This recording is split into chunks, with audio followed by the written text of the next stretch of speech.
திராவிட கட்சிகளுடைய அமைதியை சீர்குலைக்கணும். அப்ப நம்ம இது தேர்தல் நேரம், தேர்தல் நேரத்தில் உங்க ஊருக்கு வரா அருந்ததியருக்கு 3% இடஒதுக்கீடு கொடுத்த உனக்கு தேவேந்திரனுக்கு தனியாக 10% இடஒதுக்கீடு கொடுப்பதற்கு ஏன் மனசு வரல? இங்க இருக்கிற எல்லா சமூகங்களுக்குமே நீங்க என்னன்னா இங்க ஒரு தவறான ஒரு புரிதல் இருக்கு. தேவேந்திர குல வேளாளர்கள் எஸ்சி அட்டவணையிலிருந்து வெளியே போயிட்டா அவங்களுக்கு வந்து இடஒதுக்கீடு இருக்குமா இருக்காதோ அப்படின்னு அப்படிலாம் இல்லைங்க. இங்க தமிழ்நாட்டில் இருக்கின்ற அந்த சாதிய அடுக்கில் கீழே இருக்கிற அருந்ததியிலிருந்து சாதிய அடுக்கில் மேலா இருக்கின்ற பார்ப்பாளர்கள் வரை அனைத்து சமூகங்களுக்குமே இங்க இடஒதுக்கீடு இருக்குங்க. இங்க என்னமோ ஒரு பொது புத்தியில ஒரு தவறான ஒரு விஷயத்தை பரப்பிட்டு இருக்கான், சொல்லிக்கிட்டு இருக்கான். தேவேந்திர குல வேளாளர்கள் எஸ்சி பட்டியலிருந்து போயிட்டா நீங்க வந்து உயர்ந்த சாதி ஆயிருவீங்களா? நாங்க எஸ்சி பட்டியல இருந்தாலும் இல்லாட்டா நாங்க உயர்ந்த சாதி தான், அதுல எந்த மாற்று கருத்துலாம் இல்ல. எஸ்சி பட்டியல இருந்தாலும் இல்லாட்டாலும் நாங்க என்ன சொல்றோம், நான் ஒரு வீரன், நான் ஓடணும்னு நினைக்கிறேன். நீ காலை கெட்டு போட்டுட்டு என்னுடைய காலை நீ கெட்டி போட்டிருக்க, காலை நீ அவுத்து விட்டா தானே நான் ஓடினா தானே நான் ஜெயிச்சனா தோத்தனா நீ சொல்ல முடியும். என்னுடைய காலை நீ கெட்டி போட்டு நீ வந்து நீ ஜெயிக்க மாட்ட, நீ போக மாட்ட, ஓட மாட்ட நீ ஏன் சொல்ற? என்னுடைய காலில் நீ போட்டிருக்கின்ற அடிமை விலங்கை எஸ்சி என்ற விடங்கை நீ விட, அதுல இருந்து எங்களை விடுதலை பண்ணு. நாங்க ஓடுறோம், ஓட்டத்துல சிரமம் இருக்கத்தான் செய்யுதோம். 2 நேரம் கீழே கூட விழுந்து நாங்க எந்திரிச்சு மறுபடியும் நாங்க ஜெயிச்சிருவோம். அதுக்காகத்தான் நாங்க போராடிக்கிட்டு இருக்கோம். தேவேந்திர குல வேளாளர்களில் ஒரு சில சகோதரர்கள் புரிதல் இல்லாம, சரியான புரிதல் இல்லாம எஸ்சி பட்டியலிருந்து போயிட்டா அப்படி ஆயிருமோ இப்படி ஆயிருமோ. நம்ம தேவேந்திர குல வேளாளர் சமூகத்திற்கு மட்டும் இல்ல, இங்க எல்லாத்துக்குமே நம்ம என்ன கேட்கிறோமோ அனைத்து சமூகங்களுக்குமே 10 வீடு இருக்கானா அவன் அரசாங்க வேலைக்கு போறான், 100 ஊர் இருக்கு நம்ம அரசாங்க வேலைக்கு போக முடியல. இந்த ஆத்திரம், இந்த கோபத்துல நம்ம இங்க பேசிக்கிட்டு இருக்கோம். கமுதி கல்லாடி திமுகவுல யாராச்சும் ஒரு ஒன்றிய செயலாளர் கொடுத்திருக்கானா? இல்ல.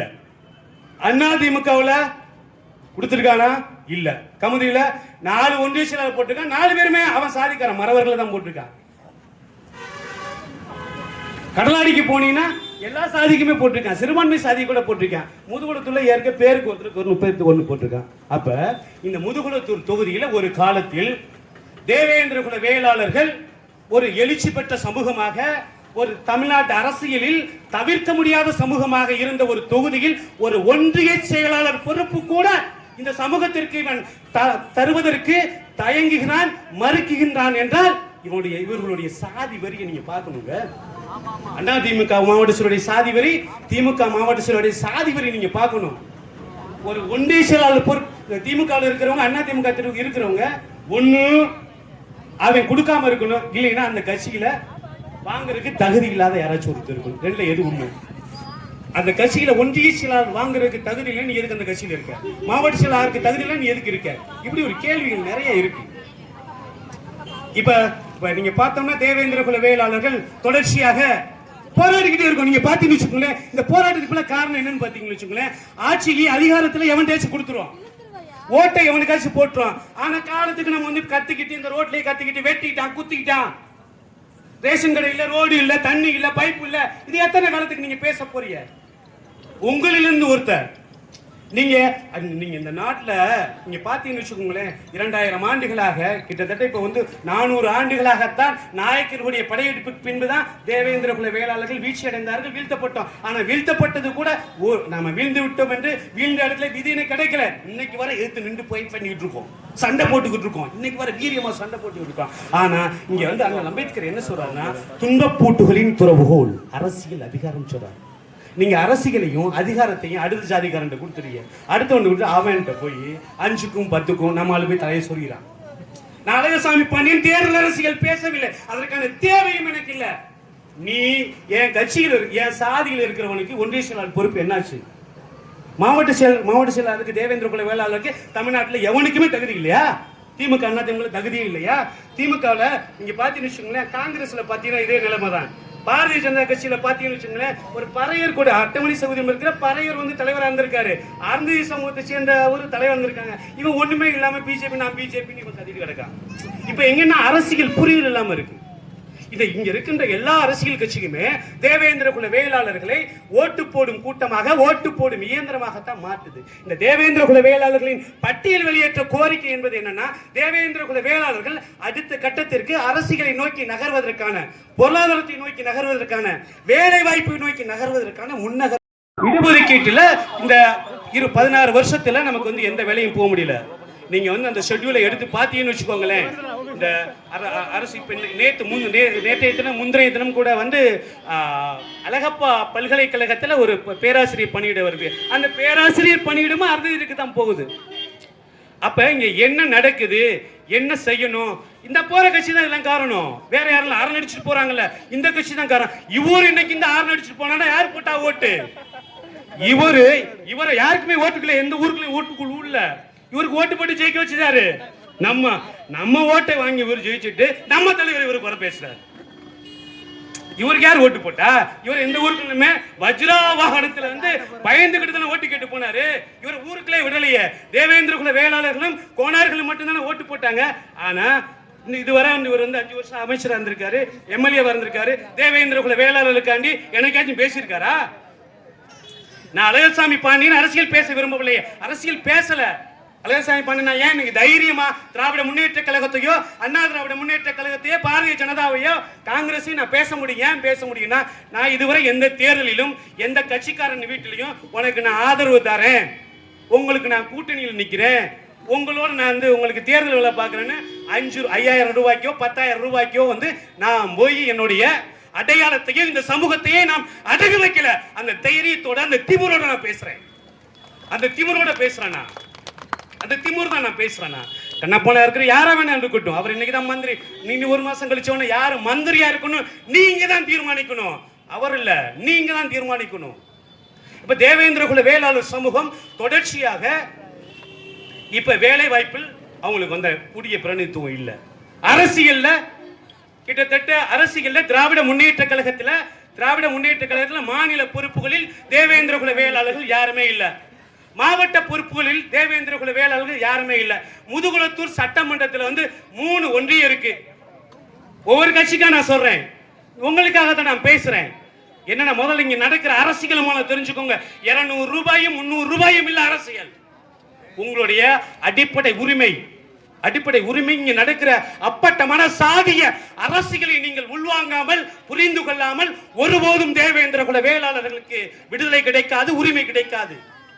எல்லாரும் சொன்னாங்க இங்க தேவேந்திர குல வேளாளர்கள் அப்படி ஏங்க, தேவேந்திர குல வேளாளர்கள் 1991 ராஜீவ் காந்தி படுகொலை செய்யப்பட்ட அந்த மிகப்பெரிய அனுதாப அலைகள் கூட 29,000 வாக்குகள் வாங்கி தேவேந்திர குல வேளாளர்கள் யார் என்று ஓட்டு போட்டு ஒரு நிரூபிச்ச தமிழ்நாட்டுக்கே ஒரு முன்னுதாரணமான ஒரு சட்டமன்ற தொகுதி முதுகுளத்தூர் சட்டமன்ற தொகுதி. அந்த 29,000 ஓட்டு வாங்கினவர் நம்முடைய மரியாதைக்குரிய தலைவர் அண்ணன் ஜான் பாண்டியன் அவர்கள். இதெல்லாம் வந்து வரலாறுங்க, இதெல்லாம் வரலாறு. நீங்க இன்னைக்கு அண்ணன் ஜான் பாண்டியன் அவர்கள் மீது, அவருடைய அரசியல் நிலைப்பாடுகள் மீது, எங்களை போன்ற இளைய பிள்ளைகளுக்கு அரசியல் நிலைப்பாடுகள் மீது கருத்து முரண்கள் இருக்கலாம். அண்ணன் ஜான் பாண்டியன் அவர்களை இந்த போற கண்ணப்பன் அவர்கள் பேசுறாரு. என்ன பேசுறாரு? அவன் வீட்டுக்கு கல்யாணத்துக்கு போனேன்னு சொல்லி, அவன் வீட்டுக்கு கல்யாணத்துக்கு போன உனையெல்லாம் வந்து எப்படி சொல்றதுன்னே தெரியல. ஒரு அரசியல் தலைவர், ஒரு பண்பட்ட ஒரு சமூகத்துடைய மூத்த பிரதிநிதி, ஒரு முக்கியமான தலைவர், அவர் இல்ல திருமணத்துக்கு போறதை நீ வந்து சொல்லி காட்டுற. நீலாம் இந்த ஒரு கல்யாணத்துக்கு போறதை சொல்லி காட்டுற. நீ எப்படி இந்த சமூகத்தை சேர்ந்த இளைஞர்கள், பெரியவர்கள், தாய்மார்கள், முதல்ல எல்லா அரசியல் கட்சியில் இருக்கணும் முதல்ல புரிஞ்சுக்கணும். நம்மளுடைய தோட்ட விட்டு, காத்த விட்டு, தொங்கட்டானை வித்து, செயினை வித்து, தாலியை கூட வித்து நம்ம பிள்ளைகள் எல்லாம் படிக்க வச்சோம்ல. படிக்க வச்சவன் 15 ஆண்டுகள்ல அரசாங்கத்தினுடைய வேலைக்கு போகல. ஏன் போக முடியலன்னு உங்களுக்கு தெரியுமா? அத முதல்ல அந்த கேள்வியை முதல்ல உங்களுக்கு உருவாகணும். இந்த எஸ்சி அட்டவணை பட்டியலில் கிட்டத்தட்ட 69 சமூகங்கள், 74 சமூகங்கள் இருந்தது. அந்த 74 சமூகங்களில் நம்ம தேவேந்திர குல வேளாளர்களை 6 உட்பிரிவுகளை ஒன்றிணைத்து தேவேந்திர குல வேளாளர் என்று அரசாணை அறிவித்த பின்பாக அது வந்து 69 சமூகங்களாக மாறி நிற்கின்றது. இந்த 69 சமூகத்திற்குள் அருந்ததியர், ஆதி ஆந்திரா, தொம்மா, தோட்டி, பகடை இந்த சமூகங்கள் இந்த சேர்ந்த ஒரு 7 சமூகம் சேர்ந்த அருந்ததியர் சமூகத்திற்கு 3% உள்ஒதுக்கீடு கொடுத்திருக்காங்க. யார் கொடுத்தா? திராவிட முன்னேற்ற கழகத்தினுடைய அரசு கொடுத்துச்சு. இந்த அரசு கொடுத்ததுக்கு பின்னாடி இந்த 16 ஆண்டுகள்ல தேவேந்திர குல வேளாளர் சமூகம் மட்டுமல்ல, அந்த அட்டவணையில் இருக்கின்ற இந்த மனிதனுடைய பூர்வீக குடிகளான பறையர்களும் வேலைக்கு செல்ல முடியல. இப்ப நம்முடைய பிரச்சனை என்ன, நமக்கான பிரச்சனை என்ன அப்படின்ற முதல்ல நம்ம தெரிஞ்சுக்கணும். பிரச்சனையை தெரிஞ்சா மட்டும்தான் நம்ம வீதிக்கு வர முடியும், போராட முடியும். வீதிக்கு வராத எந்த ஒரு சமூகமும் விடுதலை பெற்றதாக எந்த ஒரு சரித்திரமும் இல்லை. போராடாத இனமும் ஓடாத மானும் வெற்றி பெற்றதாக சரித்திரம் இல்லை என்று மேதகு பிரபாகரன் கூறுகின்றார். இப்ப இங்க அந்த அருந்ததியர் இடஒதுக்கீடு பின்னாடி இந்த அவங்க 3% இடஒதுக்கீடு, இப்ப அந்த அருந்ததியர் இடஒதுக்கீடுனா என்னன்னு முதல்ல உங்களுக்கு நீங்க புரிஞ்சுக்கோங்க. இப்ப ஒரு வேலை வந்து ஒரு ஆயாமா வேலை வருது, ஆயாமா வேலை வந்துச்சுன்னா குடு அருந்ததி இருக்கு. பால்வாடி வேலை வருது, குடு அருந்ததி இருக்கு. சமையல்காரமா வேலை வருது, குடு அருந்ததி இருக்கு. ரேஷன் கடையில வேலை வருது, குடு அருந்ததி இருக்கு. காலேஜ்ல வந்து பேராசிரியர் பணியிட வருது, குடு அருந்ததி இருக்கு. எல்லாமே இந்த 16 வருஷத்துல எல்லாமே படிச்சு எல்லாருக்குமே தெரியும்ல. இது இந்த விஷயம் தெரியும். இது போல யார் பண்ணா? திராவிட முன்னேற்ற கழகம் அரசாங்கம் பண்ணிச்சு. இந்த தவற, இந்த பெரும் பிழைய நீ வந்து அருந்ததியர் சமூகம் ஒடுக்கப்பட்ட சமூகம், அவங்க வந்து ஒரு நலிவடைந்த சமூகம், ரைட், ஒண்ணும் இல்ல. அந்த சமூகத்திற்கு நீ 10% கூட தனி இடஒதுக்கீடு கொடு, தனி இடஒதுக்கீடா கொடு.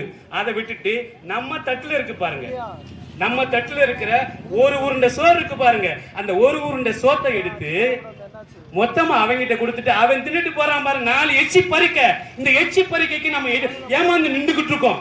இதை நம்ம தெரிஞ்சுக்கணும். இதான் விஷயம்.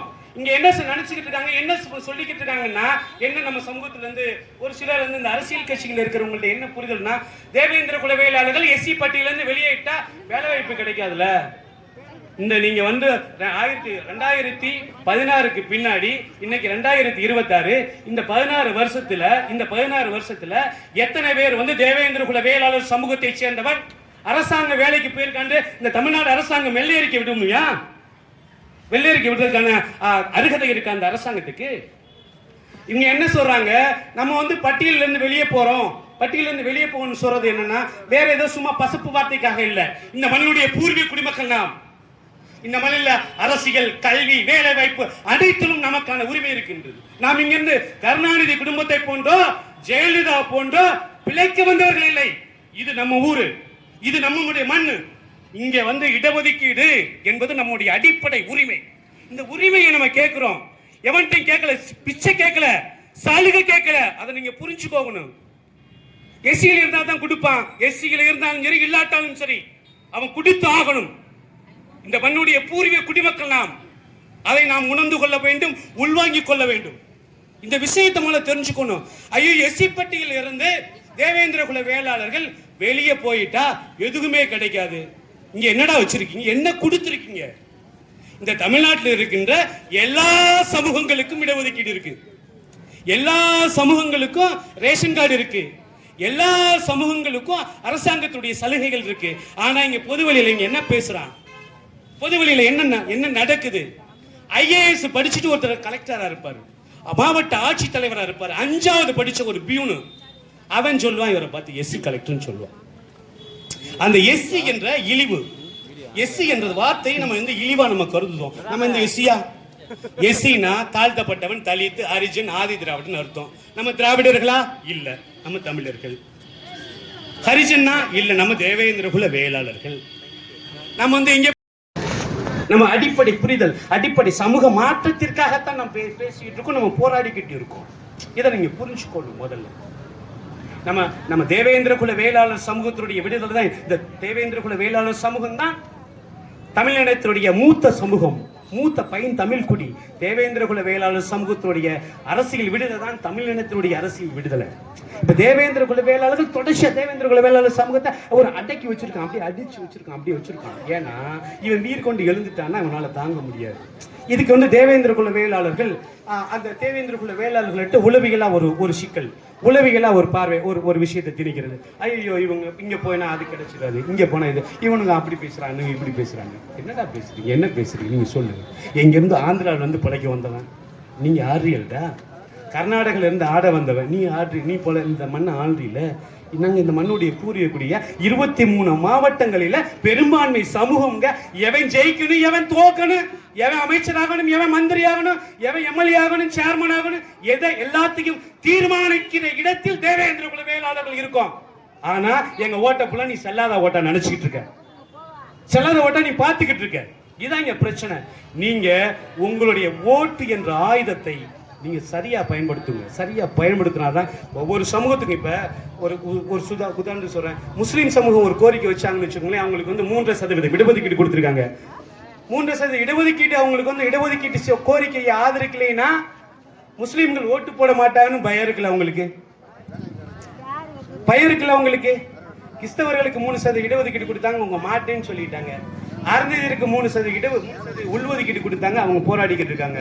இப்ப வன்னியர்களுக்கு வந்து 10% இடஒதுக்கீடு கொடுத்திருக்காங்க. அப்ப நாம அழுத புள்ளதான் பால் குடிக்கும், அழுத புள்ளதான் பால் குடிக்கும். அதுக்காகத்தான் நம் வீதி வீதியாக கத்திக் கொண்டிருக்கின்றோம், கதறிக்கொண்டிருக்கின்றோம். ஆனால் இதை செய்திருக்க வேண்டிய மத்திய மாநில அரசுகள் செவிமடுக்காமல் அமைதி காக்கின்றார்கள். இந்த அமைதியை நாம் கண்டிக்கின்றோம். இந்த கண்டிச்சுதான் இந்த போராட்டத்தை பண்ணிட்டு இருக்கோம். தேவேந்திர குல வேளாளர் சமூகம் மட்டுமல்லாது அனைத்து தமிழ் சமூகங்களுக்கும் 10 வீடு இருக்கானா, ஒரு 10 வீடு இருக்கானா, அந்த சின்ன சின்ன சமூகங்கள்லாம் இருக்காங்க, அவனுடைய சாதி வாரி அவனை கணக்கெடுப்பு நடத்து, அவனுக்கு உரிய பங்கு கொடு. நான் 100 ஊர் இருக்கேன், எனக்கும் ஒரு கப்புல சோறு, 3 வீடு இருக்கான், அவனுக்கு ஒரு கப்புல சோறுங்கிறது அநியாயம் இல்லையா, அக்கிரமம் இல்லையா? இந்த அக்கிரமத்தை எல்லாம் நம்ம தட்டி கேட்க வேணாமா, தடுத்து நிறுத்த வேணாமா? அதுக்காகத்தான் நம்ம போராடிக்கிட்டு இருக்கோம். பட்டியல் வெளியேற்றம் என்பது ஏதோ வந்து சும்மா பேசுறது இல்ல. ஆனால் ஒரு விஷயத்தை புரிந்து கொள்ளுங்கள், தேவேந்திர குல வேளாளர்கள் கொதித்து எழுதாதவரை, பொங்கி எழுதாதவரை பட்டியல் வெளியேற்றம் கிடைக்கவே கிடைக்காது. நீங்கள் போல ஒவ்வொருத்தரும் மனசுக்குள்ள நீங்க தம்பி பேசிட்டு போன, நீங்க பெரியவங்க எல்லாம் அம்மா எல்லாம் உட்கார்ந்துருக்கீங்க, பெரியவங்க எல்லாம் உட்கார்ந்துருக்கீங்க. தம்பி அழகசாமி பாண்டியன் பேசிட்டு போனாரு, பட்டியல் வெளியேற்றம் ஒரு விஷயத்தை பேசிட்டு போனாரு. முதல்ல பட்டியல் வெளியேற்றம்னா என்ன? எஸ்சி பட்டியல இருந்து எங்களை விடுவிக்க, இதுதான் நம்முடைய கோரிக்கை. எஸ்சி பட்டியல இருந்து வெளியிட்டா எல்லாம் கிடைச்சிருமா? கிடைச்சிரும். ஆதி திராவிடன்னு ஒரு துறையை மட்டும் தான் வச்சிருக்காங்க.